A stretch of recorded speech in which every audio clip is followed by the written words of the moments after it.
We're back at you midweek, baby.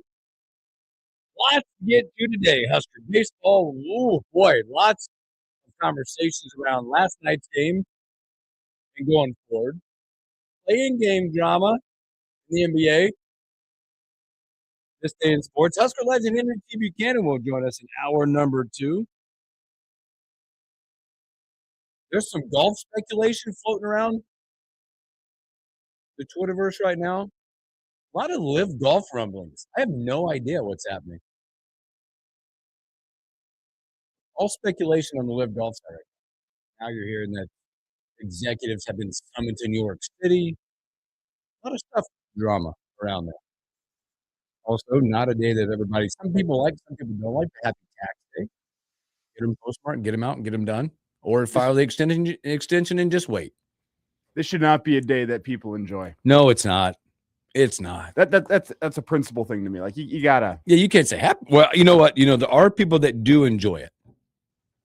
That is your local tax representatives because they are done with you and done with all of you. They're into the off season after Let me tell you that. I have friends that do this for a living. They own their own tax firm or they're in an office or whatever the case is. Today's week 18 of a long NFL season. Yeah. Have you ever heard of like the post-tax parties of tax people? Mm-hmm. I've talked to I know people that they go out and it's not them, the actual tax person. It's the spouses who have been lonely, have been left alone. Bless you, for the entire tax season, right? They've been left alone. They've been out doing their own thing. Spouses have not been around by design, by business. The tax representative itself, they go out and get blitzed, because they have been taking care of themselves, not partaking in a lot of stuff. Yeah, my trip out to Chicago, I had a friend out there who's in Chicago. He works in the tax business. I was like, hey, would be great to see you while I'm out here in Chicago, whatever. And he goes, this time of year, I'm working 7 days a week. He's like, I'm going to be in office Sunday through Sunday, 12 hours weekdays, 8 hours weekends. But when summer rolls around, he's like half work from home. It's got an easy life once tax day rolls around. Settled in. This is week 18. Yeah, they're like teachers. They just settle in the summer. You're about into the off season. Mm-hmm. So shout out to them. But everybody else, tax day side. Yeah, this isn't like either you're paying money in and Uncle Sam's, taking money out of your pocket, or you're getting a refund and you think you're happy, but in actuality, you've just given your money to the government interest free for 12 months, and you could have been growing that in some. Remember the old days. Remember the old days of taxes before all this e-filing and all of that. The lines at the post offices on tax day just to get it postmarked at the very last moment. Yep. Remember those lines? Those were long lines, man. I remember my dad way back in the day laying out all this paperwork on the kitchen table with the calculator. Yuck. I remember. Just sitting in there grinding away. So it's that day. It's like paying rent. It's that time. I was gonna ask you this question too. Like this it's gotta be a guy thing. About talking with my wife. Do you have like a tactic or a phrase that gets you off the phone pretty quick? Mine is when I drive across town. She's probably listening. I'll give myself away today. She'll be talking. We're going through the day, and she'll get on to something like, all right, hon. Hey, I'm getting real close to the radio. I got to get my mind right. I love that. I'm real close. I got to get locked in. Or it's, I give a pause. She's like, you done? I'm like, yeah, I'm good. It's like, it's what's that phrase? Mine's always the radio. See, I'm not ever because I like whenever I'm driving across town having someone to talk to. So it's a very classy day. Hey, I just pulled up. I got to get going. Yeah. Talk to you soon. Gotta go. Yeah. I just parked. Gotta go. There's sometimes when there's a call, I'll deny it. They'll be like, why? They would get a text like, well, I was listening to Date 'em or Dump 'em. It was right at the point where I got to stop. It's important. I can't stop. Yeah. We're gonna figure out if they're gonna date him or they're gonna dump I think him. that's a guy thing because I'm not a big phone talker. I'm not. I'm not that guy. I've grown into it the older I get. Yeah, I'll talk to my wife, but it's about a good 10 minutes, and I'm like, all right. Like I have buddies that we just text. My brother Love him, love him, love him. But I need a 45-minute gap to talk. He loves it. Mhm. He drives truck for a living. Yep. Former Marine, drives truck now, so he goes long distances.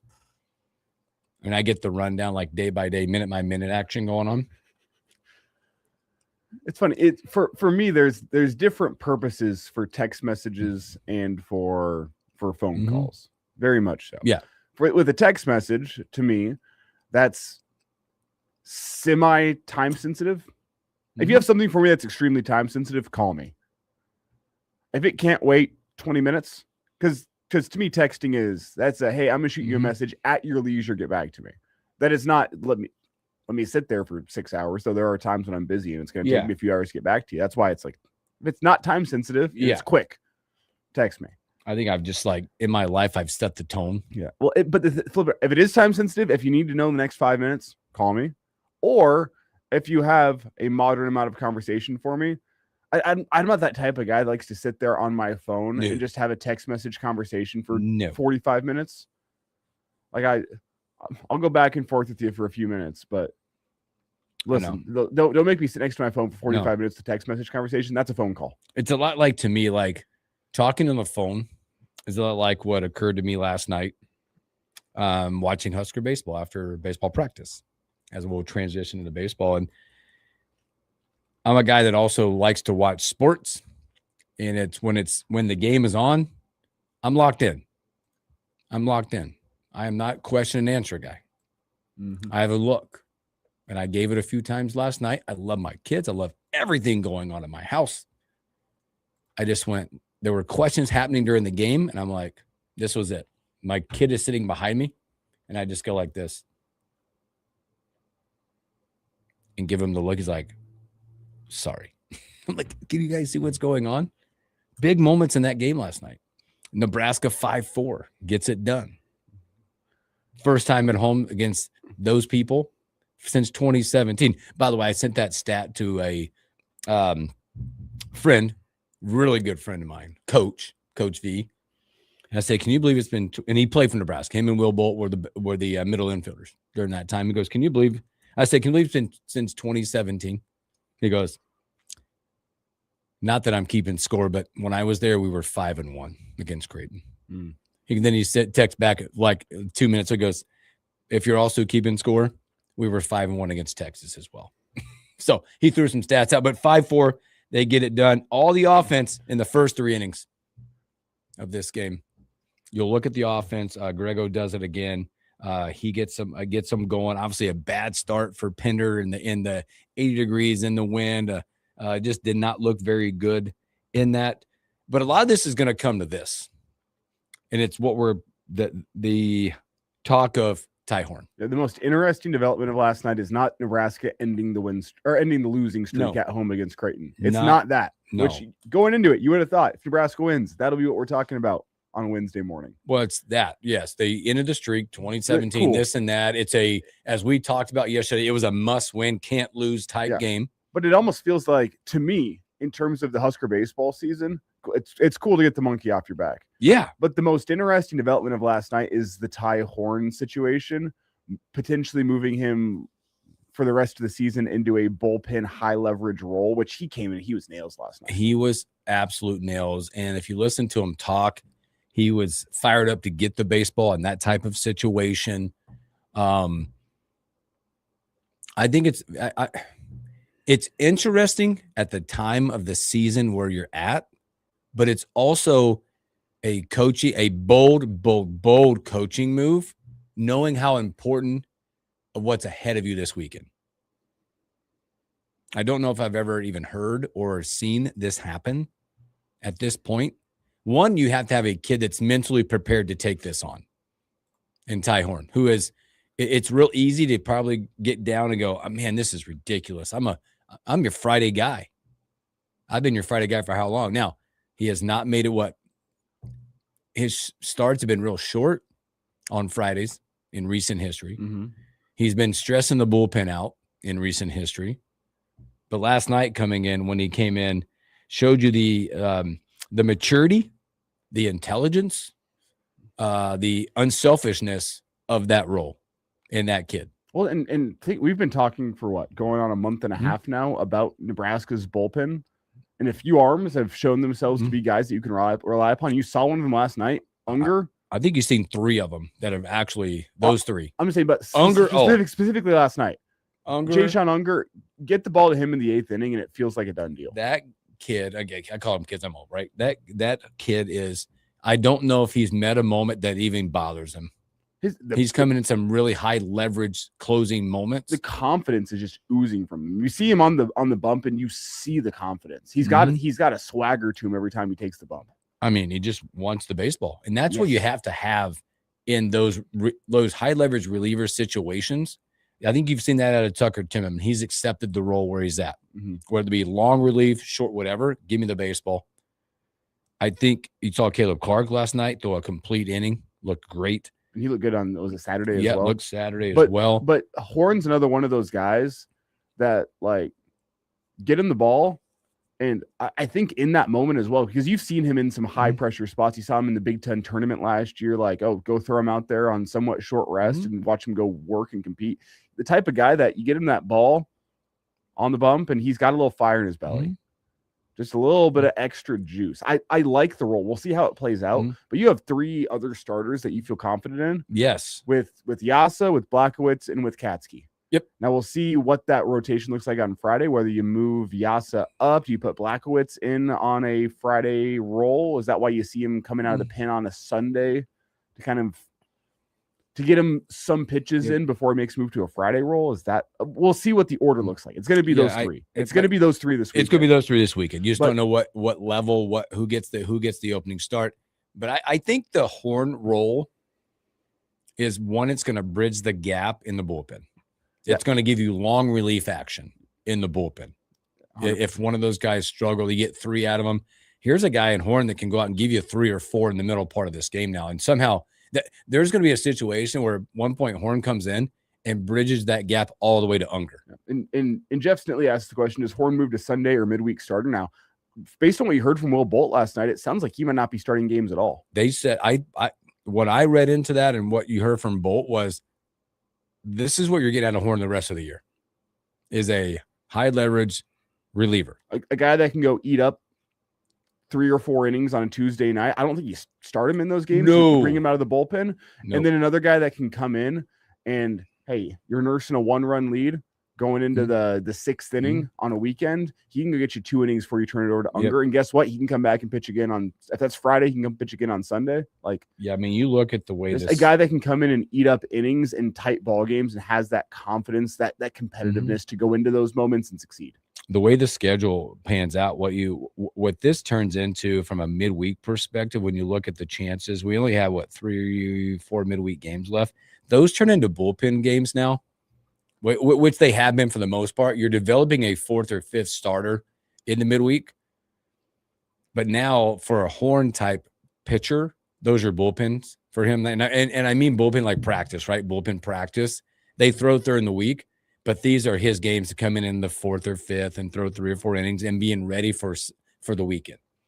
I see levels of Horn now with the ability to throw a couple times every weekend now. And I see the potential of that as you move into postseason play. I think that's specifically where it stands out as being one of those, it's high risk, high reward type maneuvers where you love one of your great arms from weekend rotation. If what Will Bolt said last night was true and not like mind games for USC, if it's going to be a guy that's high leverage out of the pen the rest of the year, think about the benefits that provides you come postseason play.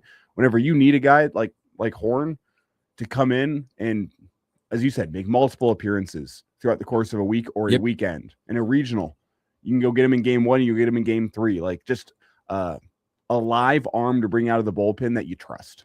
Yep. But a big one last night that did have some chippiness to the game. Oh, at some points where you saw some gamesmanship with timeouts, offensive timeouts. Horn probably took offense, gave a couple looks. There was an incident or a situation out in left field at one point where there was words exchanged.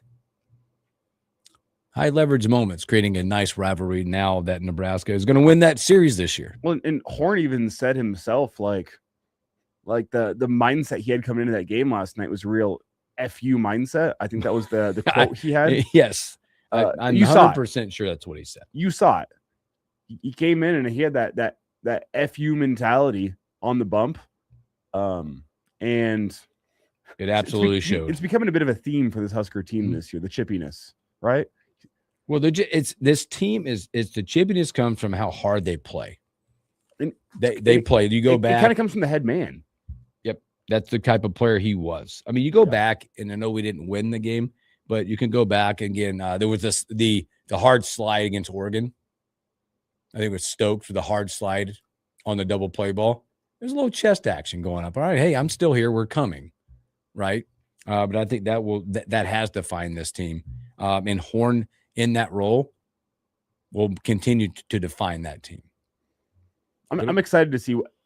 Again, this all comes down to what we heard from Will Bolt last night is true, which is Horn no longer a starter. He's going to be a high leverage bullpen guy.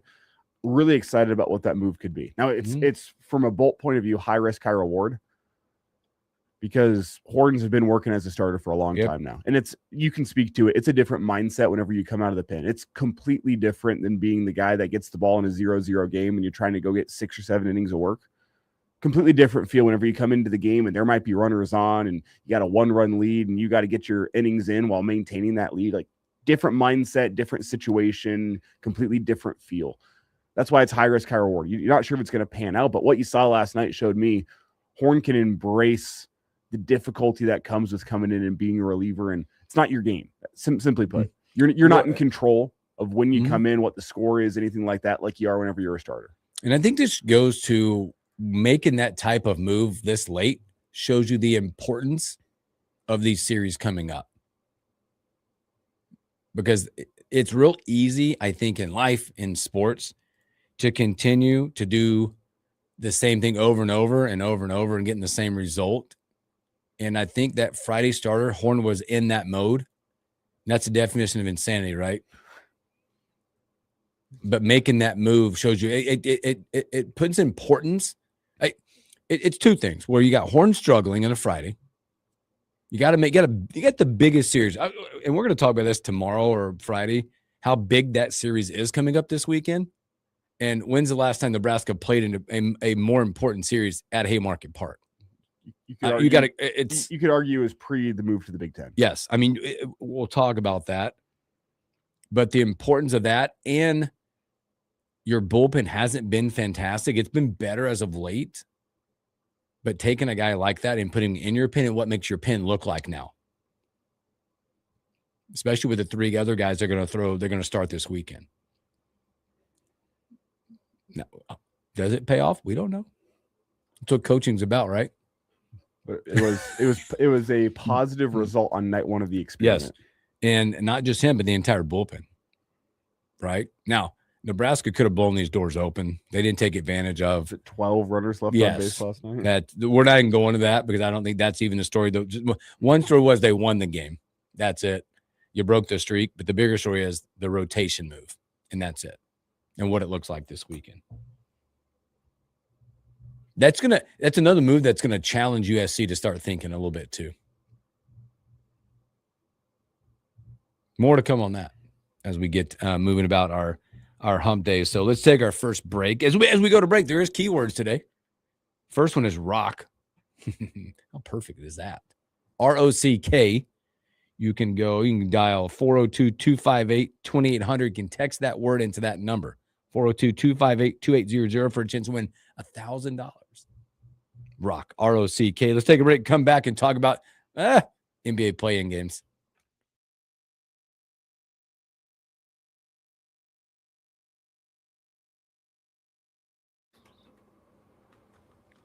That thing had me fired up. Watching that game last night. Oh, yeah. Dude, when Horan threw the one pitch and his hat fell off. He stares down the dugout. He's got the headband flowing below it. I'm like, let's go.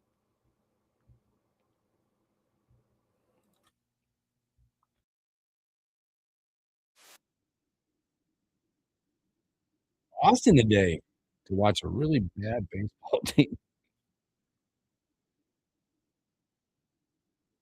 Ooh, that's a good Shopping. Shit.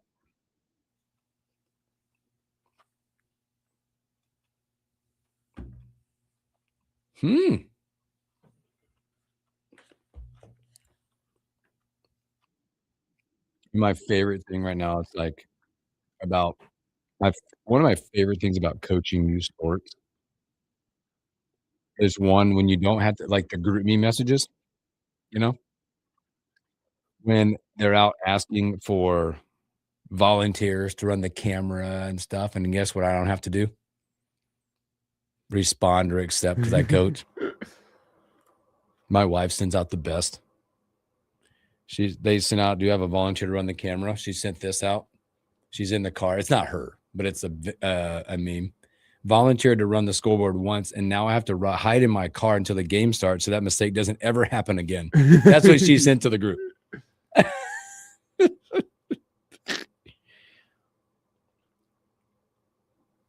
Oh, man. Oh, somebody already stepped up. I'm like, good for you, bruh. Thank you. Team player. Team player and done. Insane. Insane.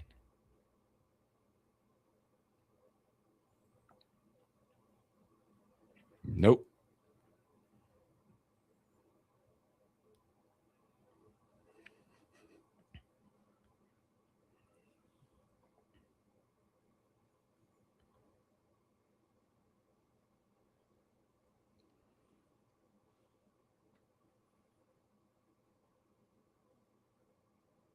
Sure, you stay there. Don't go anywhere.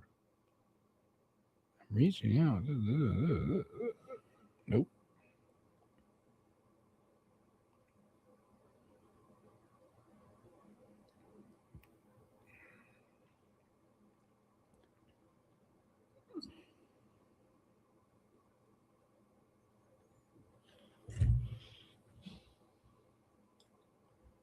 We are coming back here. Let's go.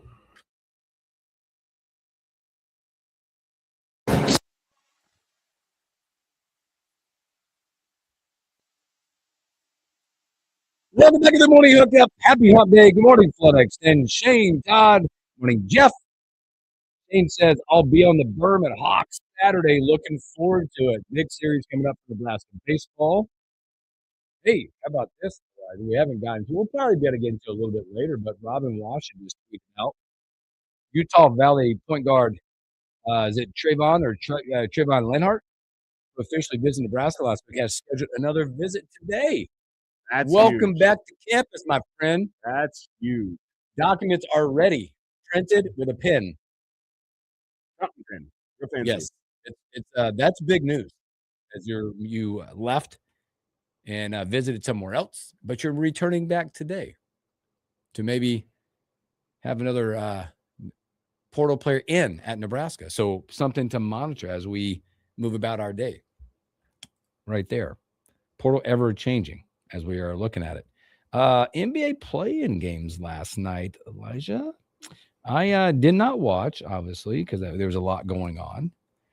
But there was some big ones last night. And when you look at it, one team eliminated Hornets in the playoffs for the first time since 2016 now with a 127-126 overtime victory against the Miami Heat. They'll enter themselves into the playoffs now. Big one coming out of that is LaMelo Ball. Well, they're not guaranteed to be in the playoffs. Not guaranteed. So they get that second play game against first time they've won a game in there. I think it's since 2016. They'll get the loser of the Magic and the Sixers for the right to make it into the postseason. Yes. Big time shots last night. Ball goes for 30 and 10 by 10 assists last night. Big shot from our former Tar Heel Kobe White last night, late in that game to send it to overtime.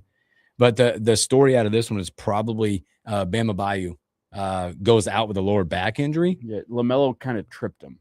It looked like a grab of the ankle, my friend. That looked pretty intentional. Did that look like it was intentional? And he got up asking for a foul after he did it, after that incident. Spoelstra was pretty pissed. Said he should have been ejected. As he should be. That seemed to me to be a... He looked like he was down. He's down. Bam going back. The ankle gets grabbed and kind of just, I'm going to give you a little help here. Yeah. Didn't look friendly. I'm trying to find the best words for this. Strategic?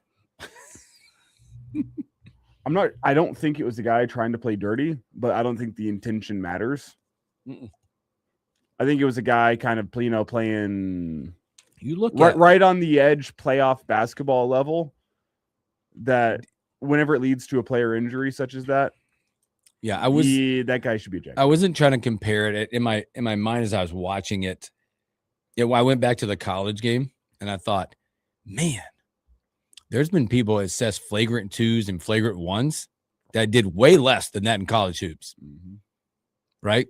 Especially when you look at like things when the big man gets the ball and he unintentionally swings and he catches the grazing of the nose because it's above the shoulders. That looked a lot more like, again, I'm not saying, oh, I see an ankle, I better grab it. It just looked like maybe I just offered a little extra help. Yep. And unfortunately, in that situation, it injured somebody, a massive exit from a Miami Heat player that did not return to the game. Yep. Now, game went on. Hornets get to overtime with a big shot. Heat actually take the lead. Ball fouled Hero on the 3. They get the 3 shots. They go down. Melo hits the game-winning shot.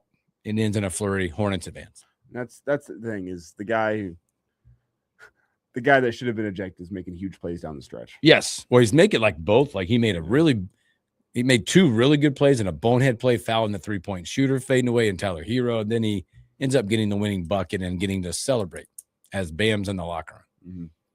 But the other game that I think the 7-8 has more playoff implications, because we'll see if the Hornets can go and beat whoever loses to Magic and Sixers game. We shall see. Yep. But the Blazers, they get a win against the Suns and lock up their spot against the San Antonio Spurs. Big time night from how do you say that guy's last name? Denny. That's all I call him. Denny. Done. Big night from him last night. 41, 7, and 12. Lights out 15 to 22. He gets it done. That thing turned into it was pretty close for a while. And there was a bigger lead. He got back down, but they win the last quarter by 3 and move on. 114, 110. It was at 41, 7 and 12 for Denny Avdija. Big night for him. So you had that going he on. Was plus 13. And then how about, this is an interesting one because you don't see this very much. Chris Murray coming off the bench, did not attempt a shot, played 12 minutes, plus 10. Boy, effective on the floor. Yeah, had 3 rebounds, 2 assists. I was going to say, what was the assist? What were the rebounds? Had a block, but plus 10 in 12 minutes play without attempting a shot. That's basketball right there. You don't see that much anymore. No, you don't. And then this coincides like right away. I was watching, just side note, I was watching this morning. I'm into like watching sports documentaries again. If you get a chance, there's a Rip City Trailblazers doc on Netflix right now. The years of when the GM came in and brought Rasheed Wallace, Bonzi Wells, Damon Stoudemire to the group. Then it goes through that process. What's the next? Is it Jailblazers? Jailblazers. Yeah. There you go. Yes. Jailblazers. And by the way, it's funny because none of them ever went to jail. They were not nice. No. Those are the years when I believe in like 2 years or so, I believe it was like upwards of 80 technical fouls just for Rasheed Wallace in a few years. He set the mark of 34 and beat his mark of 41 the next year. Was he one of the reasons why they have the automatic suspensions now? Yes. Because they didn't have the automatic suspensions with now it's back in the 16 or 17. Where is it the 16th you get and then you move on from there? Is it 16 and then it's very shortly after? It's like the 20th I think or something. Yeah, it's something like that. I thought it was like once you get 16, the next one after that. Once you get to 17, it started going with suspensions. Automatic suspensions. Yes. But yeah, he had 34 one year, I think 41 the next year in this doc. So sorry, completely separate. It's an interesting one to go watch. I'll take it out. But tonight, like I said, some big games tonight. I'm intrigued by both of these. One, you've got Magic, Sixers. I don't know. Has it said the availability of Embiid? I don't think he's playing. I don't think he is. Not after the surgery. So Magic will head to six. Yeah, I'm assuming he's not because right now the Sixers are 1.5 point favorites. Low favorite at home with that one. I'm really intrigued by tonight's. The late game. The late game, when you're talking about a limited minutes possibility for Steph Curry, they've got to go to LA. LA right now, the Clippers are 5.5-point favorites in this matchup. It's a game where it's you look at you wonder if the Clippers win, they're supposed to, if this signifies the end of the Warriors, as we know the Warriors. Now we know Klay Thompson being gone, but Draymond Green, Steph Curry, not saying they're all gone, but is this rebuild time? Is this time to ante up and move on? I wonder as a whole, to kind of even zoom that conversation out from just the Warriors, is this playoffs the end of the old guard of the NBA? Ooh, great point. Because if you look around, there's a lot of older guys in the playoffs. Yeah. A lot in the West. Kevin Durant. I mean, when I think of the old guard, I'm thinking LeBron James, Kevin Durant, Steph Curry, Jimmy Butler. I mean, throw Draymond in there because he's been there for a long time. I mean, among the teams that you're expecting success from, it's all younger players. The OKC, they're very young. You're talking about the Spurs team, which that's Wembanyama's team. Yep. The Nuggets. I mean, I'm not putting Jokic or Jamal Murray in the old guard. They're kind of in that mid. They're in between the old guard and the new. Yep. Look over in the East. Pistons, the Pistons. I mean, Jason Tatum's also part of that mid guard. Like, he's not old guard. Nope. Yep. I wouldn't put Donovan Mitchell in there. I mean, you throw the Knicks into that mix. They're young with Brunson and whatever else they got. Like the Celtics, the 15 years of dominance you saw from the LeBron James, Kevin Durant, Steph Curry's, like it's gone. It's not the NBA anymore. Mm-hmm. And the NBA is new. It's the fresh. It's the young faces. But then you still look on that side of it, is most of those fresh faces that you're looking to make noise in these playoffs are in the West. Well, the West is set up to be dominant. This playoff is about the West. Yes, we talked about this a couple weeks ago. There is probably, what would I say? It's tough with the Luka injury. I was gonna say there's probably 3 teams, maybe 4 out of the West that you could see getting out, making it to the Who are your guys? To the finals. Who are you thinking in there? Thunder, Spurs, Nuggets, and I'd probably put Rockets in there as well. Yep. I'm with you on those because I don't believe even with if they were healthy, I don't believe the Lakers could pull it off. And you're also not convinced that the T-Wolves have enough. Mm-hmm. But it still feels like the Thunder versus everybody else. Yeah. Whereas in the East, it's the Pistons, the Celtics. I'm not convinced by the Knicks. Nope. I mean, this is going to be a playoff where it's like you're going to go kind of like we did in state basketball or the Final Four, right? Your NBA championship will be the Western Conference Finals. Probably. The winner of the Western Conference Finals will win the NBA championship. I think we also kind of said that last year when the Pacers gave it one heck of a fight. They did. Are you taking, as it stands right now? I know we don't have the full playoff field set, but the question to me is, are you taking the Thunder to win the title or are you taking the field? Thunder. And that's just so crazy to even think about and say, but I just don't think there's anyone else out there that can do what these guys do. It's true. It's really difficult to go back to back because that's why I might take the field just because it's so difficult to go back to back. Though I do believe the Thunder are the best team in the playoffs, and there's a decent margin between them and the next best team, which I believe is the Spurs. Yeah, and I was going to say that because I think you got to play the game. We know you got to play the games, right? But I don't know if there's enough belief in the Spurs to go win 7. To go win a series against a team like that. They're not. Can they? Can they win a game or 2? Yes.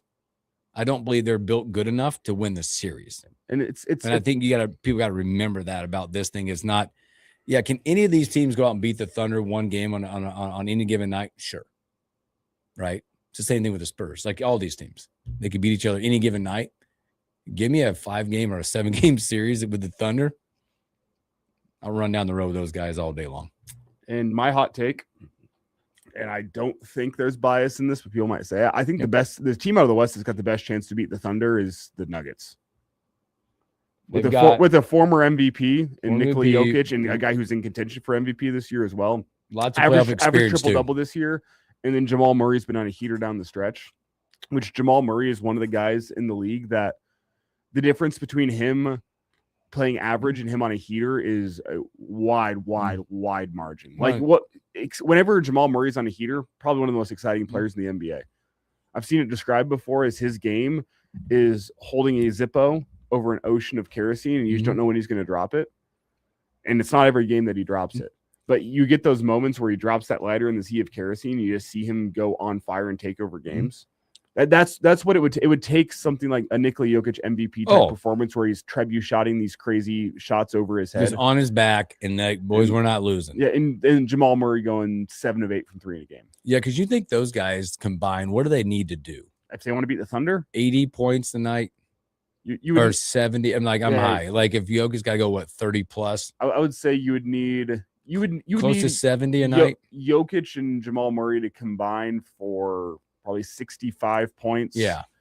And 15 assists, 16 assists. Mm-hmm. And you're going to need that third and fourth guy because Jokic made so many good passes to knock down shots. Now, with that being said, we're talking about the 4 teams. The bettors are telling you they legit believe in 4 teams in this thing. Obviously, the Thunder plus 110, overwhelming favorite. Spurs at 2. The East team that jumps in there is the Celtics at 3. And then there's the Nuggets at 4th and plus 800. And then you look at the dramatic drop after that. It goes to the Cavs at plus 1,600. Cavs and Pistons. So they're telling you right now, hey, these are the 4 teams that we believe, betting odds, that's how this is going to go. But I would tell you right now, the West and maybe the Celtics. But I would tell you right now, going with your thoughts, if I were going to do it, there might be a little coin on the Nuggets at plus 800. I mean, I don't think there's a better value. Like the problem with the Spurs is playoff experience is so important. Yes, they're not built to win. Same thing with the Pistons. Playoff experience is so important. And if I would drop in that, like, here's it. If I want to really dig into it, like there'd be a little coin going on the Nuggets. Give me value of the Rockets somehow at plus 5,500. I like that. That's sneaky. Because it's with the Slim Reaper and his cast of crew. Because it's Rockets and Lakers battling it out for the right. They're going to beat the Lakers. Play the Thunder.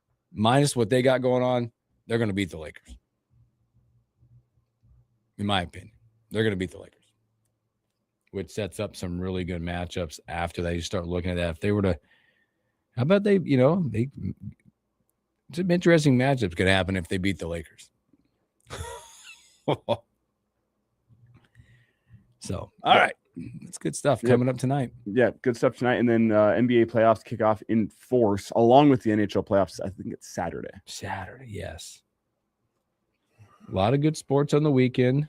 Maintain yourself. Be a beautiful weekend, it looks like, too, coming up as well. So more to come. I think some of those storylines tonight are going to be like the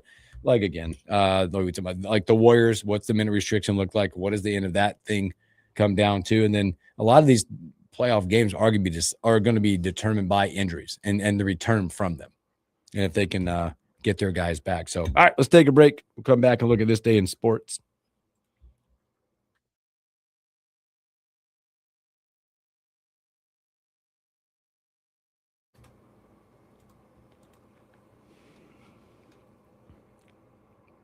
Boy, that's a big one to get the dude back on campus.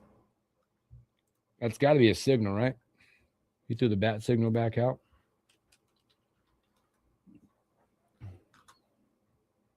Especially the day after visiting Arizona State. If you don't sign the dotted line out there.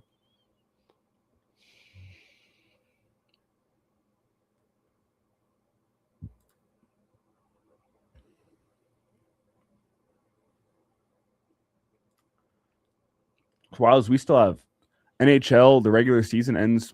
I think it's tomorrow night, and they turn around and start the playoffs on Saturday. Keep it rolling. Yeah, keep it rolling. I'm trying to figure out. Do they have projected? Like playoff brackets yet? Here we go. Oh, they do have them. I'm sure it's down to good to go, right? As it stands right now, there's a couple that if the playoffs started today, you can go find it, but there are some games that can flip-flop here over the next 2 days. Well, I was seeing stuff like I don't keep up with it, obviously, as much as others, but like the Capitals are in or out. They don't know yet because that could be like Ovi's last time, maybe. Yeah, they're out as it stands right now. It's like Ovi's last time. The most interesting first-round series, which I think is pretty much guaranteed, is Stars and Wild. Ooh. Dallas Stars and Minnesota Wild, who I think are second and fourth in terms of standings in the West, but because the Wild have the Avs and the Stars in their division, they're coming in as the wild card. The wild card. So that would be that's almost to me a guaranteed 7-game down to the wire opening round. No better game 7s than hockey. Yeah, I cannot. How do they always game 7s? How do they always deliver? It's just don't they always deliver? It's the makeup of those athletes.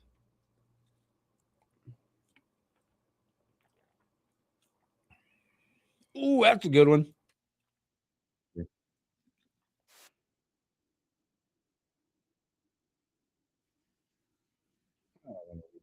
Nope, I'm not doing it.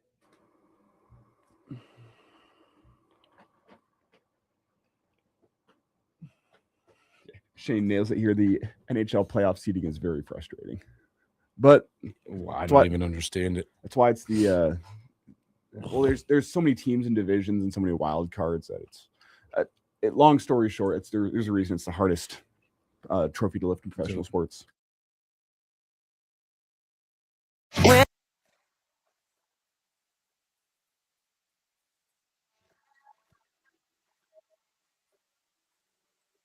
Welcome back in the morning. I've got a few moments left in a fast-moving first hour. Thanks for hanging out with us.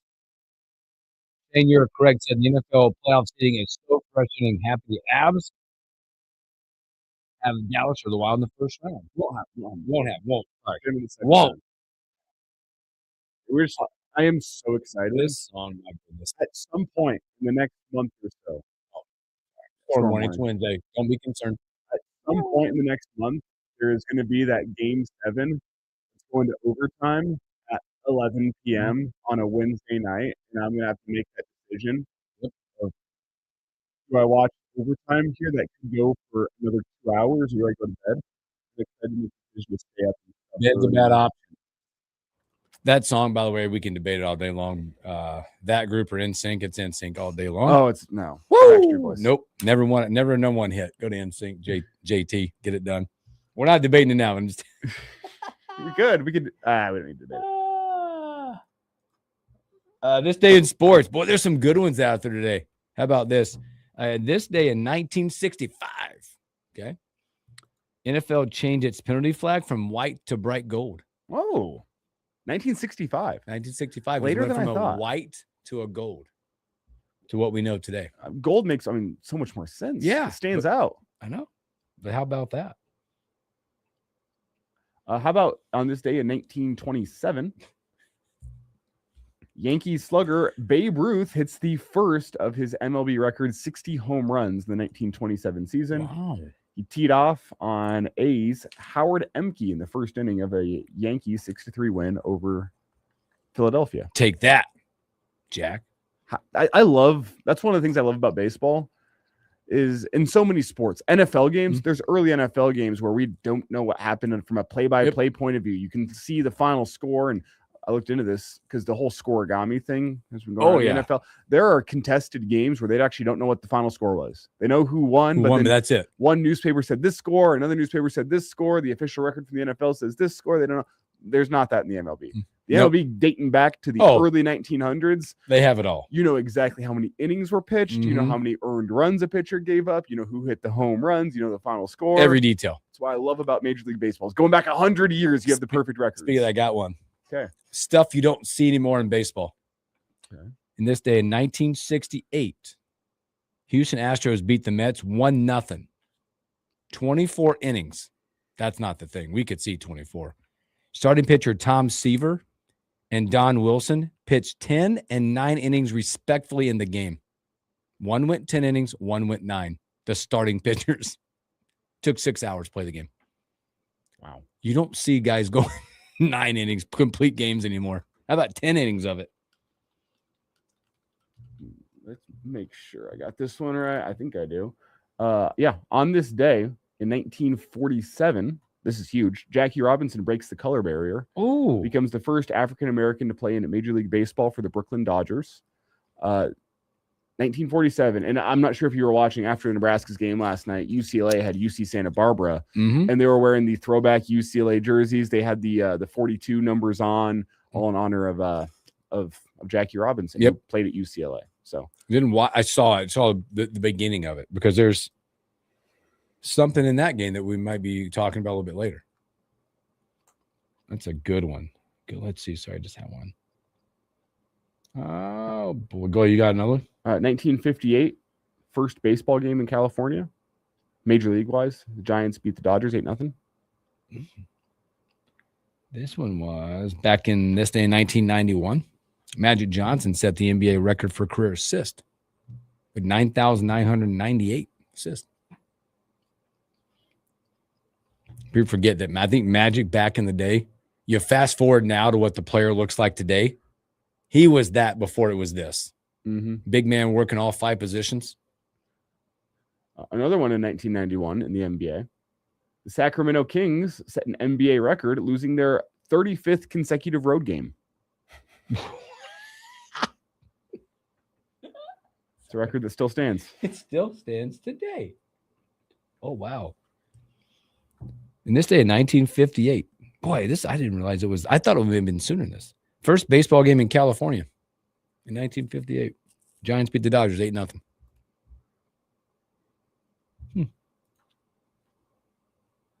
A lot of first out there. A lot of first out. That Jack Robinson thing's awesome, by the way. There's a lot of Boston Marathon because we're up on Boston Marathon type stuff. Yeah. There's a lot of this day in history of Boston Marathon stuff. Speaking of, Jackie Robinson, getting back to this. In this day, 1997, Major League Baseball retired the number 42 for all teams. Yep.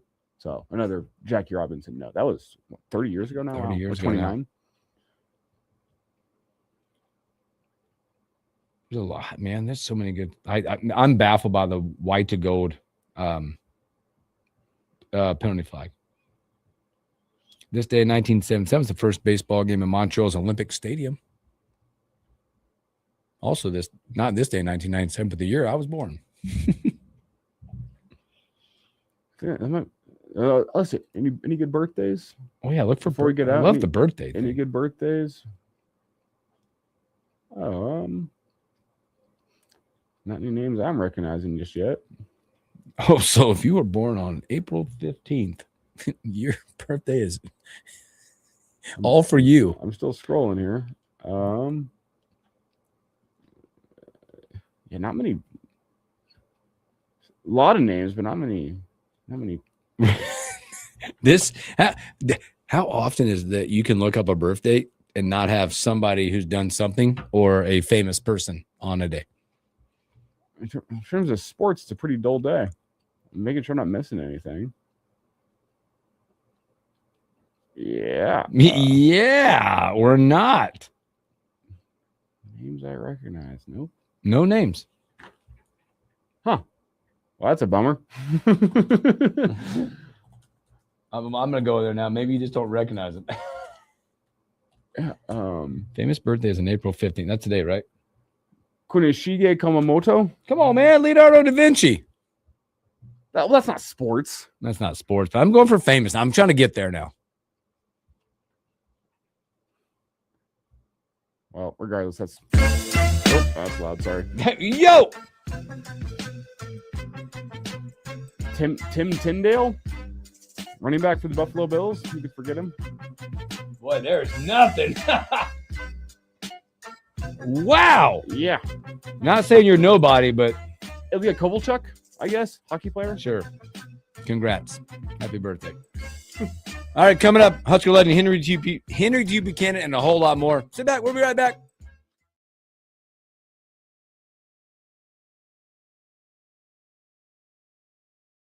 Hi, David Brooks here, president and founder of Retire Smart, inviting you to join me and Chip Maxwell every Saturday morning at 7 or Sunday mornings at 6 for the Retire Smart radio show.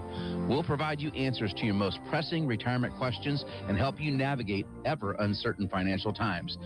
Don't just retire, retire smart. That's Saturday mornings at 7 or Sunday mornings at 6. Investment advisory services offered through Smart Wealth LLC, a registered investment advisor. You never think cancer will happen to you. I smoked for over 40 years. My doctor recommended that I get annual lung cancer screening. They were able to catch my cancer at stage 1. It's never too late to quit. Even if you're still smoking, you need to ask your doctor about annual lung cancer screening. Just 30 minutes a year could save your life. Call the Nebraska Tobacco Quit Line, 1-800-QUIT-NOW, 1-800-784-8669. Paid for by Tobacco Free Nebraska. Aired with the Nebraska Broadcasters Association and this station. I know that hiring can be challenging. You need someone to match your role perfectly. Well, now you can meet them fast on ZipRecruiter. Build your team, build it sooner. Meet your match on ZipRecruiter. Just head to ZipRecruiter.com/free right now to try it for free. That's ZipRecruiter.com/free. Meet your match on ZipRecruiter. Try it free.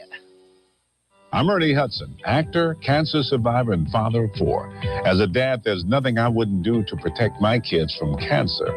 The human papillomavirus, or HPV, can cause 6 types of cancer, but the HPV vaccine can stop cancer before it starts.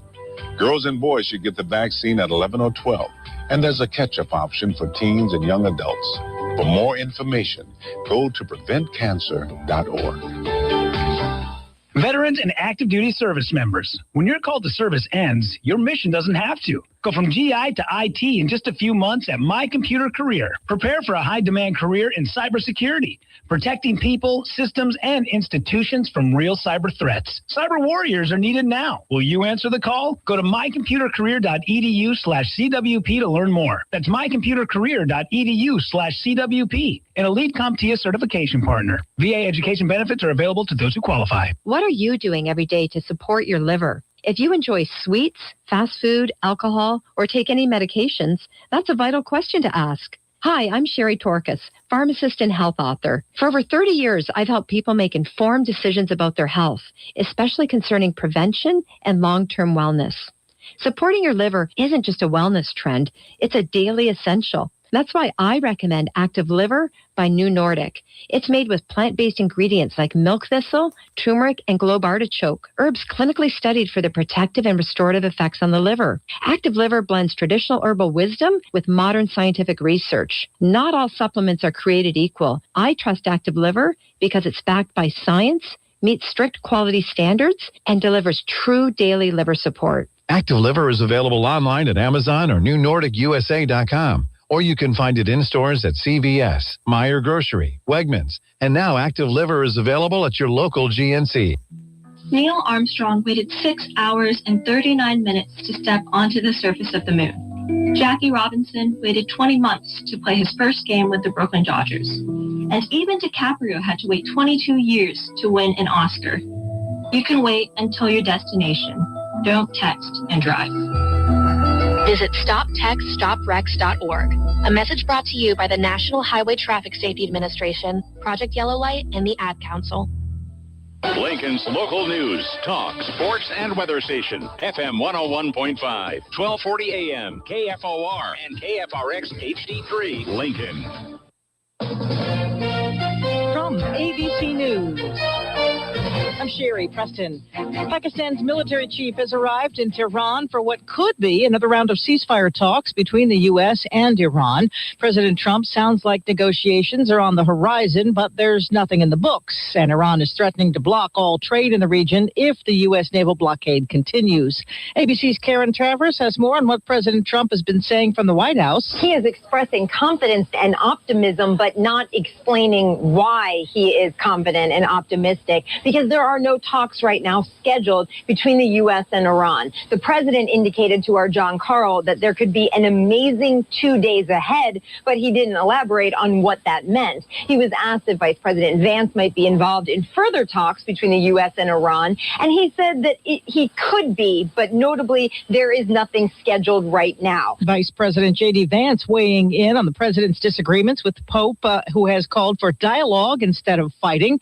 Vance at a Turning Point USA event in Georgia saying, if you're going to opine on matters of theology, you've got to be careful. You've got to make sure it's anchored in the truth. And that's one of the things that I try to do. And it's certainly something I would expect from the clergy, whether they're Catholic or Protestant. The Justice Department is asking a federal appeals court to vacate some of the most serious convictions related to the January 6th riots.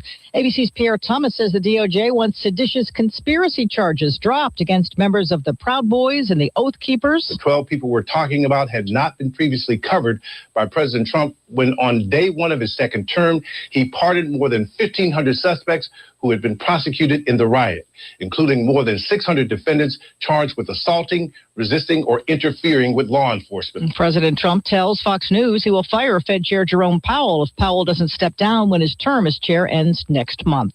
You're listening to ABC News.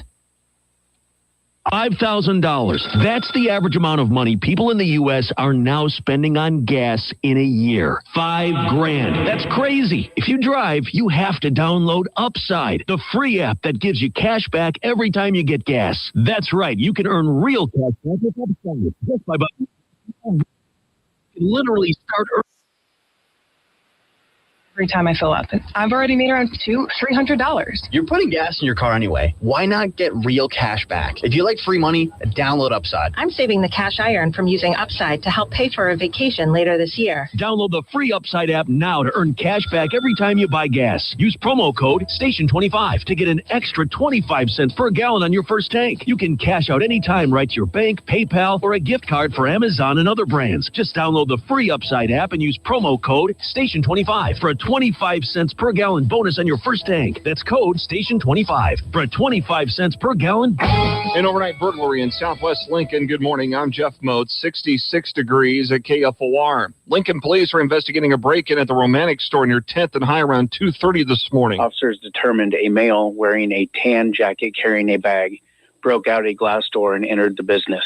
The man took several items and left. Lieutenant Jason Goodwin tells KFOR News no arrests have been made. If you have information, call Lincoln Police at 402-441-6000 or Crime Stoppers at 402-475-3600. Attorneys for a 24-year-old Lincoln man accused of killing a Stromsburg couple and their unborn child in January filed motions Tuesday to quash and have him not face the death penalty. Court records say lawyers for Sterling James Tuesday said the death penalty should be declared unconstitutional. The evidence brought by James's attorneys were met with objections from the state. Court records also say that James's attorneys must provide a brief in support of the motion to quash by next Tuesday. The state's brief in opposition is due April 28th. The defendant's reply May 5th. James is charged with 2 counts of first-degree murder of an unborn child, and tampering with evidence, and that's 26-year-old Hannah Neville, 27-year-old Roberto Tanner, who was James's half-brother, and an unborn child of Neville's and Tanner's. James is being held without bond. His murder charges carry the potential for the death penalty. Later this hour, Governor Jim Pillen will sign LB 927 into law. That bill is aimed at improving and strengthening the aspects of Nebraska's election laws, and it's meant to protect the state's ballot measure process from foreign interference. As such, it does prohibit foreign nationals from contributing or participating in such campaigns and creates penalties for violations. And if you're waiting to file your taxes at the last minute, you have until midnight tonight. If you won't be able to file on time, you can file a 6-month extension to October 15th by filing the Form 4868. However, federal and Nebraska taxes owed still need to be paid by midnight to avoid penalties. Partly sunny today. There's that slight chance of showers and thunderstorms this afternoon and a high of 77. I'm Jeff Motes, KFOR News. Your chance at winning $1,000 is happening right now at Lincoln's KFOR. Just enter this winning word by texting it to 402-258-2800 and you could be our next 1K a day winner. Here is this hour's winning word. Lake. L-A-K-E. Lake. Now text that word to 402-258-2800 for your chance at $1,000 from Lincoln's KFOR. When it comes to your building, experience matters. Stutzman Mechanical has served Lincoln and Lancaster County since 2002. They specialize in water heater service, sales, and installation for residential and commercial properties. Gas, electric, heat pump, and steam with warranties up to 10 years. With new regulations this October, commercial property owners need a contractor. This is the Morning Hookup on KFOR.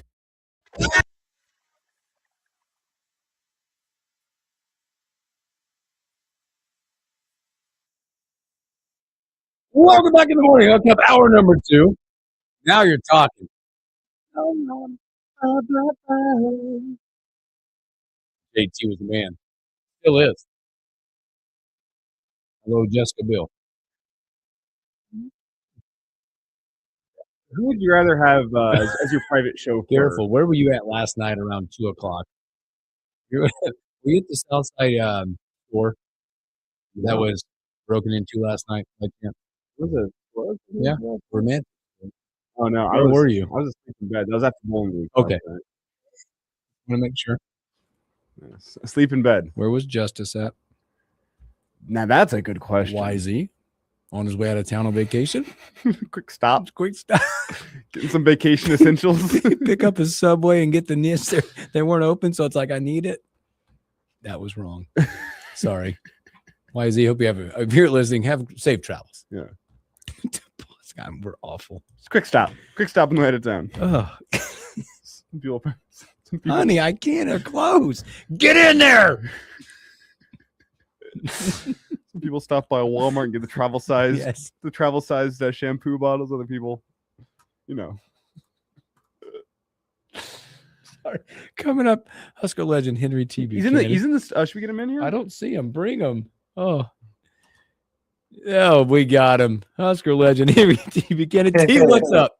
What's up, fellas? What's up, Bill? What's up, Elijah? We're just causing trouble on a Wednesday. I already called to tell Leonard, but I don't know what you're talking about. Well, there was a local, not making fun of it because it's wrong, but there was a local romantic shop that had a break-in last night. And I was just wondering where my cohorts were, where Elijah and Justice and YZ were. Oh, no. Yeah, I just didn't know where they were. Make sure they were all accounted for. Oh, boy. Husker legend Henry T hanging out with us on a Wednesday, as he always does. Boy, I want to throw this guys to both of you. Did you guys see? Like, this is, I think this is an attribute to what basketball did this past year, but also the fans, the younger fans in our world. Did you see that Robin just tweeted out, but Nebraska put it out too? Men's student tickets are officially sold out already for next year. Now, wait a minute. Say that again. The student tickets, students, they're all sold out for next year already, and it's April 15th, and they're sold out. Oh, my goodness. So that student section is preparing, huh? Yeah. Hey, they ought to do how they do it out here at Grand Canyon.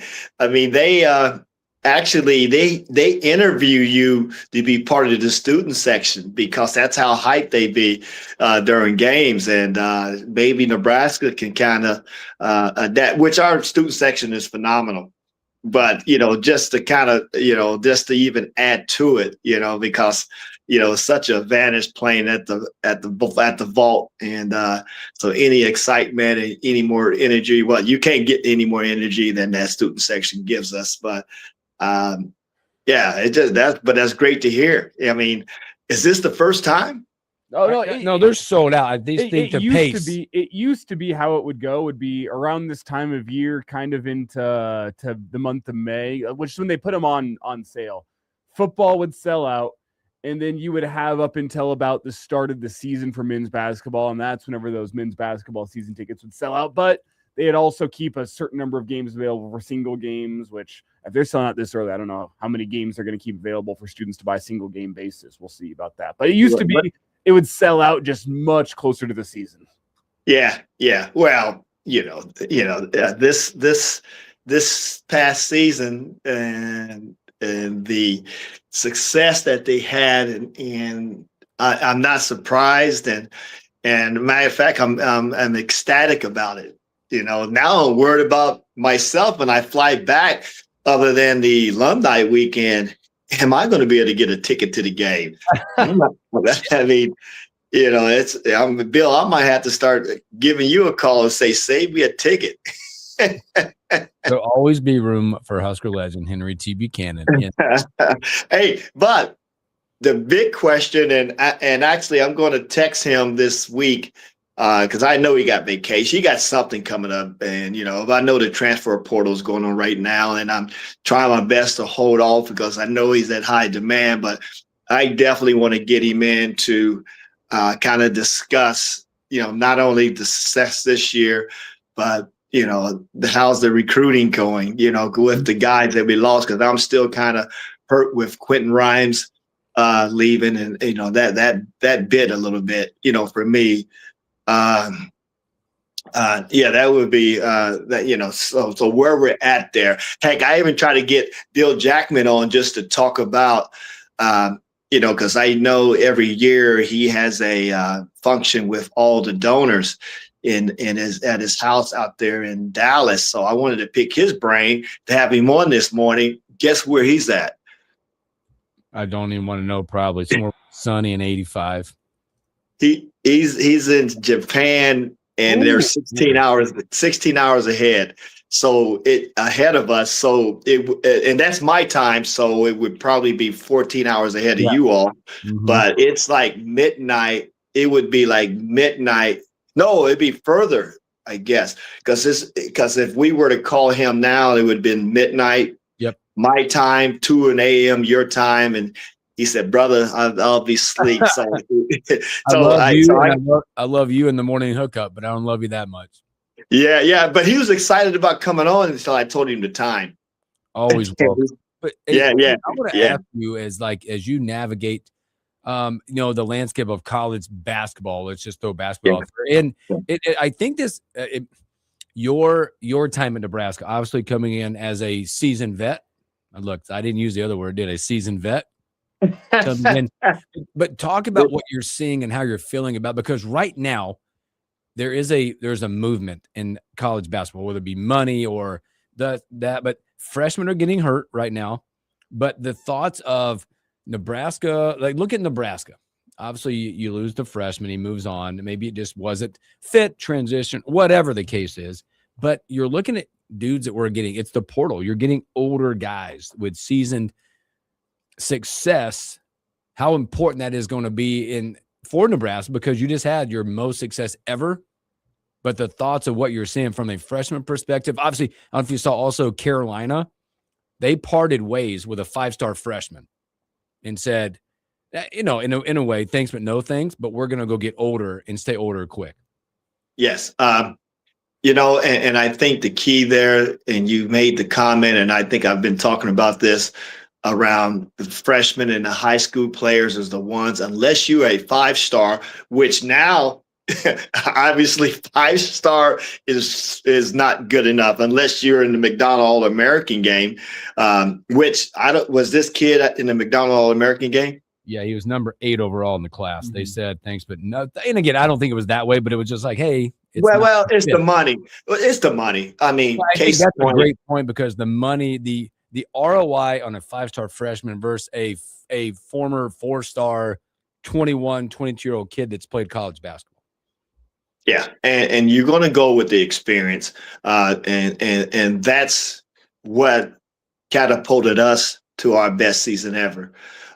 We were lucky enough to keep Mass around as long as we did. Jamarcus coming back. Luckily, Sam was his son that stuck around for the whole 5 years. And just think about the experience that we were able to be blessed with. We get Price as a junior who's played in the Big Ten, one of the best shooters. One of the best shooters, not the best shooter in the history of Nebraska, but one of the best shooters in the country. Getting him through the portal and thinking about, I know, I talked to some of my buddies, and, we talk about the players who didn't play, but the average fan don't understand the impact that these players make in practice and how they're making the guys, the guys that's in the rotation better, and how they challenge them each and every day. Having Garcia, who played at times, Kendall Blue, who's a starter at St. Thomas, who comes here, that becomes a integral part of preparing our starters for games. You think about Quentin redshirting, which I thought was a great move, waiting his time. But when you think about it, the position that he would play next year would be behind either Price or Frager, so that was going to be a tough challenge, which I thought he was up to the challenge, but good luck with him. I think he with the Fresno State, I think I read, but you don't know what you're reading these days, what's facts and what's not. So I need to get on Twitter so I can start watching Robin's comments, just call it. Go ahead. I'd say you can just call him. Yeah, just call him, man, because you just don't know. But I think the landscape of college basketball, to me, I'm excited about it. And I love talking to the donors through this platform. And if you want to see a winner, let's sweeten the pot so Coach Hoiberg and the NIL department can attract. Not only, I think we can attract the players. The key is, can we pay them? That's the key. And Burke, good for him. He goes and get $2 million or whatever Louisville offered him to come there and to go with the kid for KU. And also I really like that point guard for Oregon. And I was hoping we were looking at him, but I guess we picked up a decent point guard. Well, it's not official yet. Not official yet. Oh, not official yet. Oh, oops. Sorry, Coach. Coming back to town today, it sounds like it's a good thing whenever you make that second visit back. But that is the question I wanted to ask you is whenever you're looking to replace Sam, who was such a do-it-all glue guy for your team, what qualities do you think from a point guard point of view fit into this team? Because we've seen plenty of different styles of point guard walk through that door for Nebraska in recent years, and Fred's found a way to fit them all into the offense. But what do you think the ideal type of point guard is for this Husker basketball team moving forward? Well, first and foremost, Sam is once in a lifetime type of player. And you don't see a player like that playing at the collegiate level. I've seen it in the NBA where you have these players who play their role better than the role itself. You can't really identify him as a point guard. I identify Sam as a basketball player, and he did what it took for us to be successful. He was a different breed. So, and trying to find a player like that, plus he was playing for his dad, and people don't understand that when a player is playing for their father, because I had the opportunity to play with two kids. I'm not going to call them kids, two teammates that fathers were on the staff, which would have been Jed Bargan and Bo Reed. They're both of their fathers were on the staff. And I remember how hard Bo Reed played in practice. And I've told you about some of the, the physicality and how he brought it, and that's how his dad coached. And then, which Jed Bargan was the polar opposite, because Coach Bargan was the polar opposite of Art and Reed. But, the way, although Jed redshirted that first year, or I do believe, I know Bo did our first year, and then when he played his next year, and just how he brought it. And I would have loved to play with Bo for my whole 4 years, along with, D Vic and others. But back to Sam, and Sam is one of a kind. But, it's going to be hard to find that.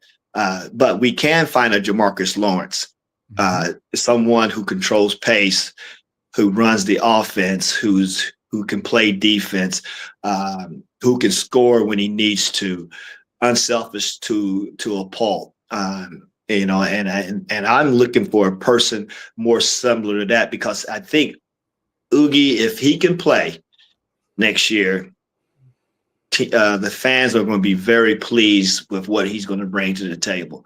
The skill set, which is very similar to what Mass brought to the table, but I think Oogie, in my estimation, can take you down on the block, which Mass did. But I just think from an offensive skills wise, I think he's a little bit more advanced than Mass was. Mass was probably a better passer, and I can't tell from a leadership standpoint because he was hurt the whole time he's been here. So that's going to be hard, but I'd love to see him a healthy Oogie out there because he's going to bring it.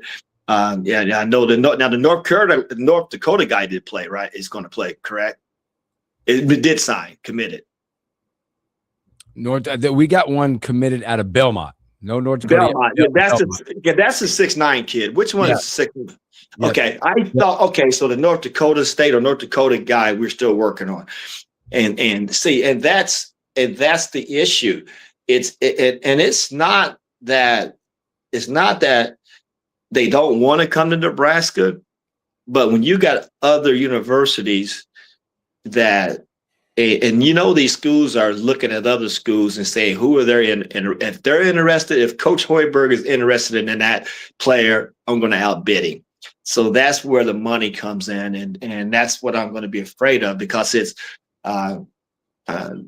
these kids. Heck, they said the KU guy picked up what he got, $7 million. Something crazy. There's a lot of dollars. There's a lot of resetting the market. Yeah, right now, guys. Yeah. So it's going to be tough to get those replacements unless we got the money to be able to pay these players. And I hate to keep focusing on that because that's the landscape that we're in now. I'm glad we was able to get Rice from Iowa, out of Iowa, freshman, and I did talk to. From my understanding, I did talk to Brian Sanford, which is Price's dad, and he said this kid is about 6'7", 6'8", and got some hops and can flat out score. So I'm definitely, I can't wait to see him in practice. So trying to replace the parts, I don't think that's going to be what we need. We got to find players who fit the system, and that's going to be able to come in and replace what we did lose and be able to keep this train on the tracks and keep it moving, which I have all the confidence in the world with Coach Hoiberg and his staff that they are going to find the right players. And we'll get that replacement for Jamarcus and Sam in a sense, but you can't replace a Sam. Mass, like I said, that's a big loss. Burke, I was kind of disappointed, but at the same token, I would go get the money back too. But the one that hurt me the most is Quentin Rhymes, but we'll just have to see what we get through this portal and if we got any more freshmen out there that's not getting signed, that's at least a 4-star. What have you, and see what we can do. But with what we finished, I just have all the confidence in the world, and I'm glad Price is sticking around, and Leo is sticking around because I think he got some potential. I still think he's a couple of years down the road where he's really going to make an impact, but you can see signs of some talent there that's going to help us in the future, and then we'll just see what happens with him as he improve this summer, and he might surprise me next year and come out and just tear it up. I tell you what was special about what you just said. He said a lot of great things, but I tell you what, when you hear a dad talk about his daughter's boyfriend, that's pretty special. He must really like the kid. Yeah, he did share that with me as well. Yeah, must like. And he's coming to Nebraska for golf. I guess he's a heck of a golf player. Well, good gosh. All right, that's good stuff. T. Oh yeah. We're speaking Husker legend Henry T. Buchanan. T. I want to talk about where Nebraska needs to go, because obviously it wasn't perfect last year. When you look at it from the perspective, I know we're missing guy. We're the Jamarcus says, the Mast and Burke, it's fine, right? We're going to be fine. But build talk about the deficiencies and how they get better, because obviously we talk about this a lot, where they were a pretty defensive first team, right? They had nights where they could score, but talk about how this team gets better and gets back on a run to get back to the Sweet 16 and further. I think we still, and I talked about this last week, we're going to need that rim protector that we haven't had for years. It's been a while since we had a rim protector, and it would be nice to get that kid. And I'm going to throw it out there, the big kid out of Colorado. He just seems like a guy is physical and protects the rim and hits the boards. It's been a while since we've had that type of player, and it'd be great to have that in Coach Hoiberg's system.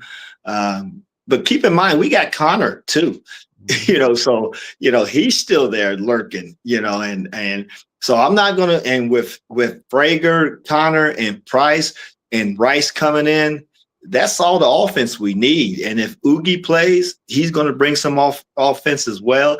Leo's going to come around. So what I'm looking at is building that foundation, because one of our Achilles heels still a little bit from time to time was rebounding and definitely rim protecting, because we play such a system type defense where we're shifting and we're protecting the middle, but we still wasn't blocking any shots. But it'd be nice to have a guy that when your man gets past you, or you're shifting on defense and not having to always dive down to help the big man, you can stay on the perimeter and guard some of those and get your hand in the face of some of those shooters. And that's what a big man, a rim protector, is going to bring. It's going to take less pressure off the perimeter defense, where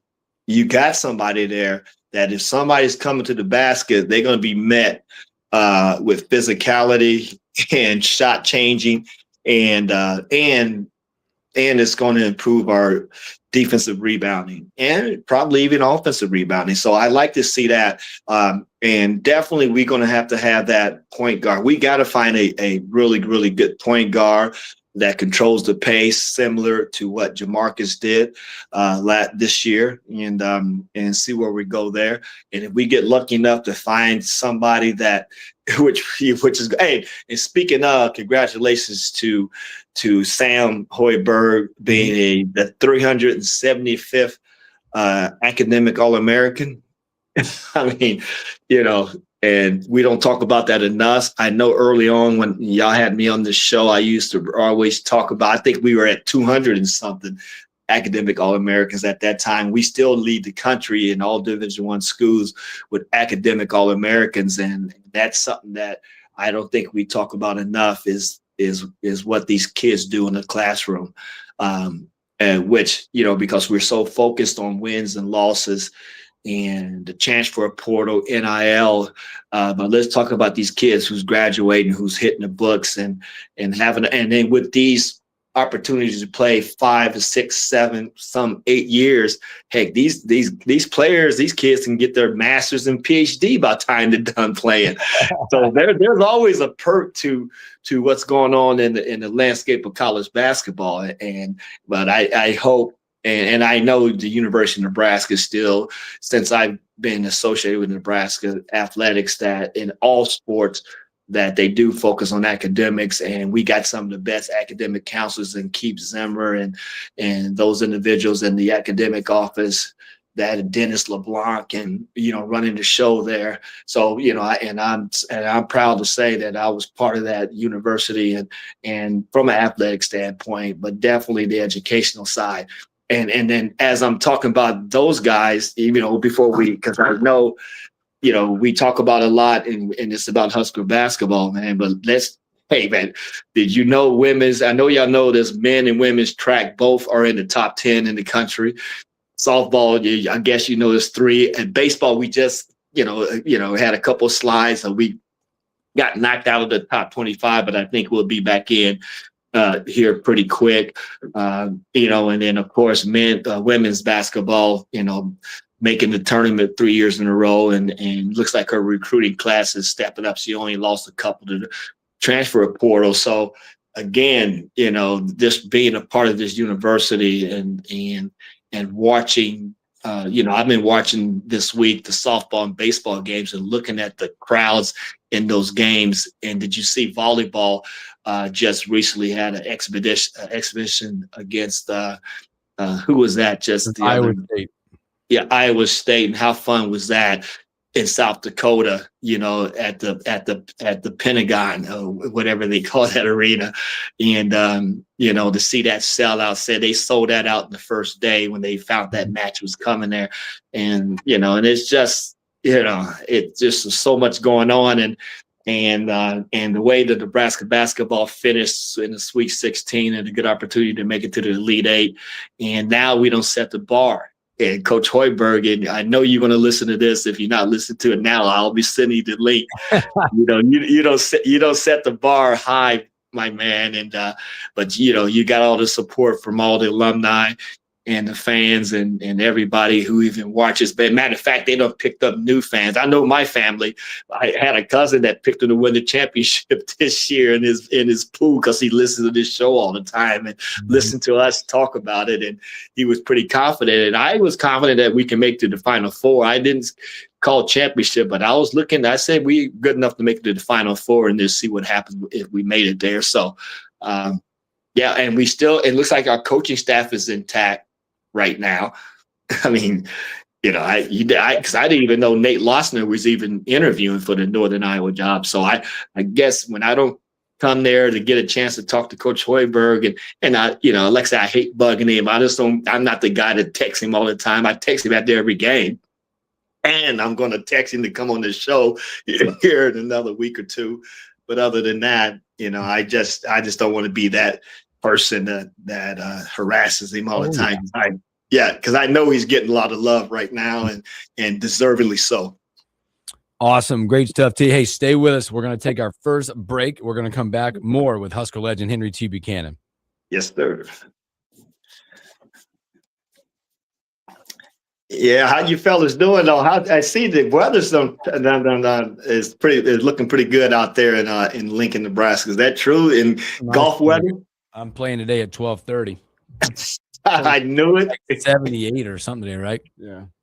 I know chance of storms maybe, but it looks like it's later. It looks like it's moved off though. Who knows? And then Friday evening's like maybe the thunderstorm chance. But it was it was 85 yesterday.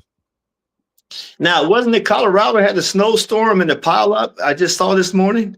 Maybe Colorado just had a place, so it's close to Nebraska. So I don't know how Western Nebraska is doing, but I know I talk to my sister every day, my big sis, and Indiana's weather is very similar to Nebraska, where it's been in the 70s and 80s. So that's really good to hear. Actually, it's only been in the 80s here. It's been borderline perfect. I golfed for the first time this past Sunday because I've been gone for the last month or so, following Nebraska and Hawaii for a wedding. And, you don't want to talk about it. No, it was pretty ugly. You feel like forgot how you hit the ball. And I couldn't get my feet right. I couldn't get my swing right. And I only think I had one good drive. It was just one of those games, man. I was just happy. I told the fellas, I said, hey, I know I'm playing like garbage, but man, I love being back out here. It's nothing better than being out in that golf course, fellas. I love it. Like, I'm just not good. I just don't take it that serious. That, Bill. But I love playing, though. I just love being in the atmosphere. Just something about the game of golf and then watching Masters this week. And I thought Scotty was just a few putts, man. I mean, if he would have took that lead during the last day by a stroke of anything, I think McIlroy and everybody would have just melted. I think he was putting so much pressure on him that the leaders were just kept coming back to him, kept coming, and he was coming. We were an inch away. Scotty on 17, we were an inch away if that putt drops from getting a playoff. Yeah. But they were looking at that scoreboard. It's almost like y'all remember that. Well, you wouldn't remember that, Elijah, I don't think, but Bill, you remember. You remember when Tiger, when they start seeing him creeping up on the scoreboard, and all of a sudden he started chasing him, and everybody started melting down. And I thought that's what was going to happen on Sunday, to be honest. We got about 15 seconds before we come back. It was that way. We're gonna talk about that when we come back. All right. Boom, boom. I'm going mics off here. Come back about 10 seconds.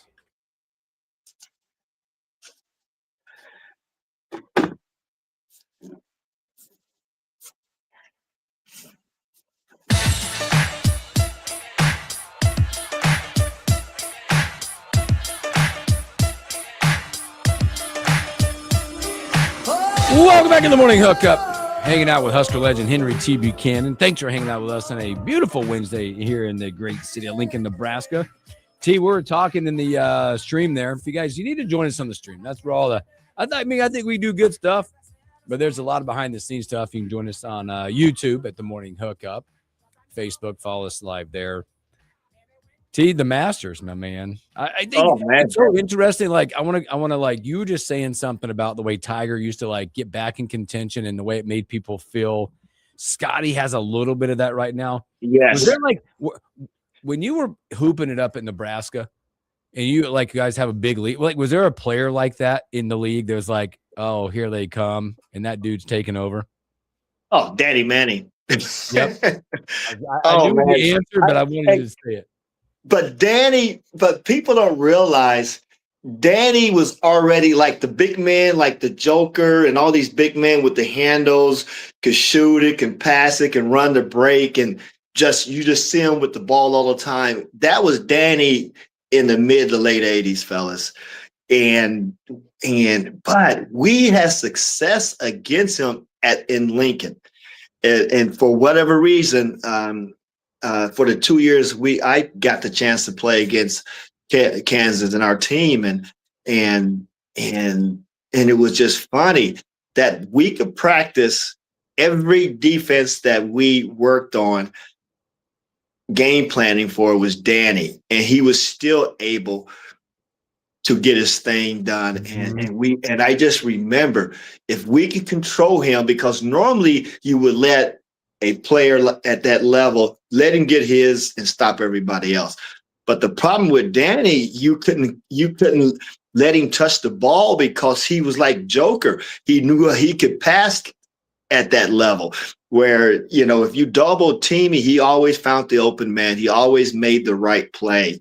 He, and he was so strong and he could post you up. He had a mid-range jumper. He could do he had that little hook shot, and he was just a monster. And so he was that guy that, that even when we made our runs to win those games, in my mind, I was always like, what is Danny going to do to win this game? But we were able to pull those 2 years, and then there was some success against them. But he sticks out in my mind, the guy that you worried about the most. And of course, he was the best player in the country and in our conference, even though we had some studs, with Mitch Richmond, Harvey Grant, Stacey King, Jeff Greer, the Band-Aid man, Derek Chivas, and Doug Smith, man, and Victor Alexander. I can go on and on.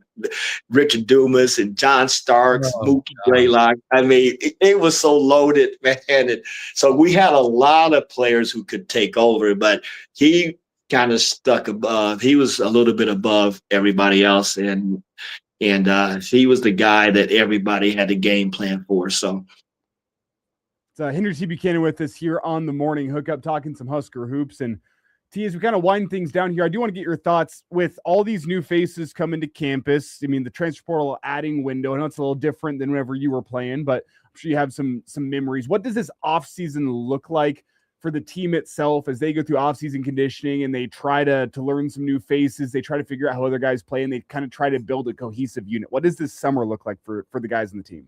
Oh, business as usual with Coach Hoiberg and his staff. Coach Hoiberg's been doing it his whole career at the collegiate level. And you get a little bit of that in the NBA as well with the free agency. So I just think he was the first, I think he was the first coach that took advantage of the transfer portal before it was named transfer portal, and that's with his years at Iowa State, which he took them to the Sweet 16 as well. And I just think he's just replacing the parts that we need. These guys will be here this summer. You know, we got Kirk Joseph that's going to work them out all summer, which I find interesting because it's, you know, these. You know, I don't even know if they have. Well, they don't need jobs with their salaries now. The NIL, huh? So, nope. You know, we had to get jobs, and then we wouldn't play pickup ball during the summer for our conditioning. These guys have a regimen. You got one of the best personal trainers that work these kids. We are in phenomenal shape. And once they sign, these kids are working with Kirk Joseph during the summer. Because even when I come down, come visit Lincoln in the summer and go up there, those kids are working out. You know, they work in the camps. They're working out. You know, they got and I don't know if it's mandatory. I don't even know if you can have mandatory training sessions, but they can train when they want. But I just think this university, this coaching staff, not the university, but the facilities that they have and the coaching staff, that I do believe you know, don't quote me on this, that's the expectation that you are here during the summer. And conditioning, getting to know one another, especially these newer players that's coming into a new system. And luckily we have Kel Jacobson that's still there, and Price and Frager and Leo sticking around. We still got Henry that was hurt. That was our walk-on that's coming back. You know, Oogie, who's been around, that's, you know, we see where it's at, but he's there. You got guys that know the system and know what needs to be done and what they do. And they'll be the leaders for these new kids and these new players who's coming in to be a part of this program. And they saw what Nebraska did last year. They know they're going to play with some of the best players. You know, Connor, I don't want to leave. He's my Indiana guy. He's my Hoosier brother. And I'm excited to see what he brings, healthy, because, he can catch fire as well. So I'm so looking forward to this shooting, but we'll just have to see what happens. And I'll, as soon as I know that they're there, I'll be flying there this summer and checking them out and giving y'all my observation and my opinion about what I seen. And I can't speak on it until I see them, but I'm excited, especially after this year. So you got to know that we are still going to get players. And not all these top university has, I don't know how much money they have, but they're going to sign, but we still going to get players that fit our system and our culture. Coach Hoiberg has built the culture, has a system, and he knows the players that he's looking for. And I think this fans, long as Coach Hoiberg's coaching for us, he's going to put a quality product out there on the floor. So he's here to stay, and our winning ways is here to stay as well. Well, T, we appreciate. Yeah, you better get that golf game right. If you're making, I know it here and get it right. I know it. No, it was bad, fellas. It was bad. I even got a first time out. First time's out. Either go really good or really bad. Yeah. No, this went really bad. And actually, I saw the golf pro there. And he came in because we have our breakfast after our round, and he came into the club, not the clubhouse, but where we eat. And I'm sitting there, and he asked because they call me the part-timer now because I've been gone. And he said, "How'd it go?" I said, "I need to get lessons from you." So again, so I'm gonna probably get some lessons, man, because it was so bad that I just got to get somebody to just look at me and say, tell me what I'm doing wrong and what I need to do right. And I'll be ready because I got a match. I also got a match with my mother and father, ex-mother and father-in-law, with my, Johnny's wife. Her mother and I partners against her father and her, and we have a grudge match, just like you and I and Shu have a grudge match. And listen, I know my partner's playing every day, probably. Yeah, but is he getting any better? I don't know. I listen. He talks like he is all the time. Exactly. And if one person he struggles with on the course, that's with me, because he knows I'm going to upset him. I'm going to say something and it's going to get on his head. He'll get all hot and bothered. You don't care. You're going to bring it anyway, no matter what I tell you. So I'm going to say nothing to you when we play. I'm just going to just cross my fingers and hope you have a couple shakes. But no, I love everybody. No, I just want to play better. I want everybody to play well, but us to play better. So I'm looking forward to seeing you guys sometime this summer. I am coming in June for sure. And hey, congratulations to my former teammate Bernard Day is getting married next Tuesday. Actually, he's getting married. Yeah, he's getting married, and he's going to have a there's sometime during the summer, so I may have to come twice. He's going to have his reception or what have you sometime this summer. He's getting married just as a piece. I'm pretty excited for him, and he's moving back to Lincoln. He lives in Crete now with his fiance. So I just want to give him a shout out, man. He's getting married. He's happy right now. So if you're happy, man, I'm all for it, man. So I may be back to Lincoln twice. So if we tie for some reason, I'll be back to break that tie. So, hey, man, I love talking to y'all. And Elijah, please send me the link. And I look forward to talking to y'all next week. And I'll let y'all know about who I can bring. I'm going to have Coach either next week or the week after if he's not traveling or too busy. But I am going to reach out to him. Doors are open, T, man. We appreciate you so much, my friend. Take care of yourself. Stay blessed, man. We'll talk to you soon. I appreciate it, fellas, and love talking to y'all. Like I said, man, y'all take care and have a great rest of your week, my man. Appreciate you. That's Husker legend. Hit them straight. Appreciate you. That's Husker legend Henry T. Buchanan right there. Take our final break. Come back with stories that we missed.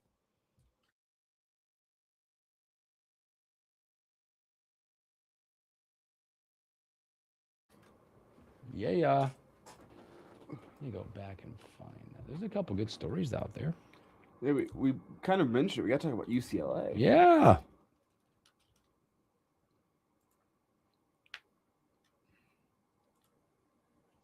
I'm going to click this and let's see.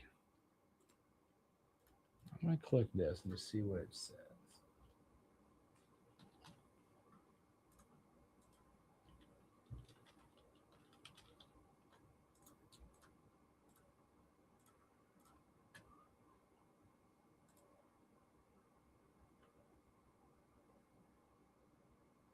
Huh.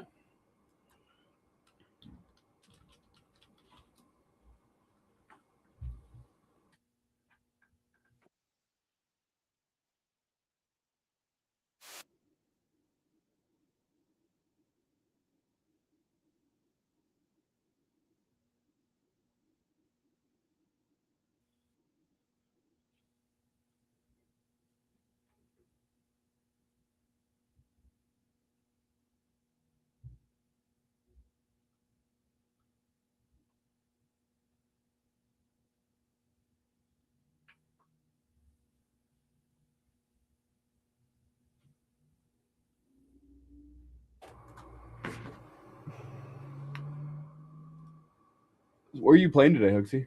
Out Wilderness. Home course. Looks to be like nice. Just checking the winds. Look kind of down today. Looks to be all right. Maybe just the weather just doesn't pop up. I did book a Sunday afternoon 9. Nice. Where at? Mahoney. Perfect. Mahoney just aerated the greens. That's all right. Which makes me think. Well, it's a lot of other courses were pretty busy and Mahoney wasn't, which that's how Mahoney on the weekend. 2.5 hours for 9 holes. 2 hours 45 for 9 that's holes. awful. That's the slowest paced course in Lincoln. It's a problem with. I mean, that's a problem. Too many par 3. It's a par 70. It's just too many par 3s. Well, but I think that that's the overall overwhelming problem why people probably don't get into golf or stay in golf is the time. So I mean, we're walking on Sunday, which it gives you probably better than riding a cart and being frustrated. Yes. Honestly. Yep. Stopping now. If there's an efficient beverage cart running, it can make for a really nice Sunday. It can. Man, my buzzer. I'll take that one. You're going to get, I'll let you not steal your UCLA thunder. See ya.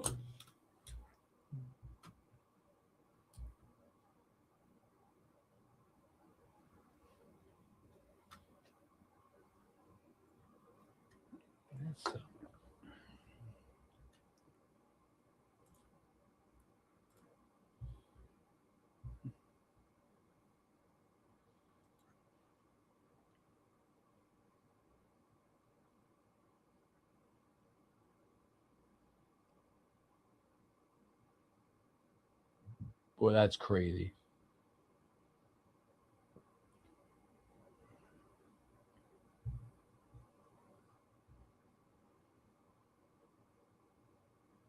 Mm-hmm.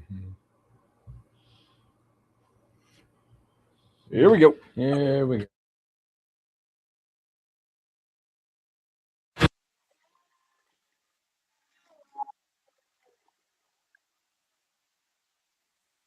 Welcome back in the morning hookup. Special thanks here to Husker legend Henry T. Buchanan, hanging out with us. What a good day, Greg. To see I can diagnose you without seeing your swing. You're standing too close to the ball after you hit it. Perfect. We're talking during the break. We're like walking on the course. I'm not a walker. Even when you hit a bad shot, as you're walking to the ball, you're like, hey, we're further than I thought. Yeah, but I fume about it. I'm walking, I'm mad. That's all I also need is I need that 3 minutes of reset walking to the ball. Put yourself back down after a bad shot or after a good shot or whatever. Yeah. Mental reset. Yeah. All right. The stories we miss. The morning hookup. I'm always intrigued by numbers. They released the Masters numbers, the viewing numbers for the Masters. Sunday, 13.99 million on Sunday. It peaked at 20 million people. Highest in 11 years. The drama of all that Masters Sundays brings a lot of people. What happened in 2015 to make that one so watched? You know what? Spieth won it. Where they're waiting to see it was Spieth taking down Justin Rose. Spieth with a 4-stroke advantage. Yeah, I don't know what made that one. Maybe that was I don't know. I'm trying to think what made that one so viewed, and I can't think of one. I don't know. Who would have won that one? Rory was finished 4th. He was 6 under on Sunday. Was Tiger in the mix? Tiger was not in the mix. I don't know. Was Tiger that finished 17th? 17th. That's a great question. I don't even know why that would have even played in the. Yeah, I don't know why it's the most viewed in 11 years. What made that one special? So Final round, third round, there was some movement. And there was 4. It wasn't that big of a tournament. Well, Phil made a little run. I still don't think that's enough. No, that's not enough. I don't know. It's a great question. Anyway, in other news, Hooksy, UCLA's 27-game win streak came to an end last night. Santa Barbara won 4-0. My wife was so mad about this because it was they lost. That streak, by the way, is at 34 was the record. There's a couple teams at the top. Yeah, of that so they record. were 7 games away from setting their. Yeah, so they were a little away from it. My wife was so mad because of this. They said it's the longest winning streak ever in the Big Ten. She's like, when did they get here? That's what she said. When did they get here? Boy, did you see? This is such a crazy kind of deal, but did you see Duran for the Red Sox last night? No. Grounded out or flew out. Grounded out. Went to first base, turned around. Next, you know, he's throwing the number 1 sign up to fans. Oh. Post, he said there was someone that talked about his mental health and pretty much said, I think the quote was, go kill yourself. Fans, if that's the case, just because you buy a ticket, you sit close does not give you any more rights. Think there's any punishment coming for the I don't know if they can salute? identify it or figure it out, but there should be. The other thing is that it's unfortunate because of situations like that. Duran has openly talked about his mental health, and I think people should do that or talk to someone to talk to people. Unfortunately, he's a public figure. Instances like that, if that's the case, I'm not whatever, but I know it's been said before to him. puts people in a shell, and it stops them from doing that. Sharing, needing, wanting people. Now, regardless if it happened or not, locally, personally, whatever, don't do that, people. Allow people with whatever issues or stuff they're going on to talk, to be allowed to do that without judgment, and you help them. Hooksy, last night in college baseball, Lehigh set an NCAA record for most runs in the top half of the first inning. They put up 20 on Coppin State. Was there a pitcher from the Red Sox helping out? No, there's a ton of RBI base on balls. There was a grand slam. My goodness. 3 pitching changes. Actually, sorry. There was 2 grands. No, I was right. Just the one. 1 grand slam, but 3 pitching changes. Wow. Yeah, Lehigh wins the game 38-6 after putting up 20 in that first. We kind of mentioned it last night, man. Is it, like I said, watch out for it, man. Hopefully we didn't see, maybe it is. Ovi for the last time. They were chanting 1 more year last night, Adam. I don't know. Still scoring goals. Still scoring a lot of goals. Tomorrow, it's Thursday. Husker baseball. I'm sure we got Porter news. We'll talk that and a whole lot more. You guys, man, thank you guys so much. Thanks to everybody that comes on and hangs out with us. You guys have a great hump day. We'll catch you on a Thursday.